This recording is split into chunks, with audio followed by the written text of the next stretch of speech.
না না, আমি এখানেই ঠিক আছি। কি কইবেন কোন? তুমি না বসা পর্যন্ত তো আমি তোমারে কোনো কিছু বলবো না। তোমার স্বামীর কথা তোমার মনে নাই? তোমারে কি বলে গেছি? আমি যা বলবো তোমার তাই শুনতে হবে। এখন তুমি যদি আমার কথা অমান্য করো, আমার কথা না শুনো, তোমার স্বামীর অমান্য করা হবে না?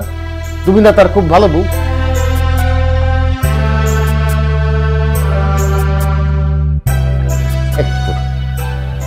ঠিক মতো বসো। আমি ঠিক মতো বসছি। আপনি কি কইবেন কোন? কোন কাজ আছে? বলতেছিলাম যে আমার সারা শরীর হাত পা খুব ব্যথা করতেছে। তাহলে কি ওষুধ খাবেন? ওষুধ কই রাখছেন কোন? আমি আইনা দিতেছি। ওষুধে তো কাজ হবে না। তাহলে তুমি যদি আমার গা হাত পা একটু টিপা দাও, তাইলে আমার একটু আরাম হইতো, আমি আরামে ঘুমাই যেতাম। সিসি মাত বসব, আপনি এগুলো কি কইতেছেন?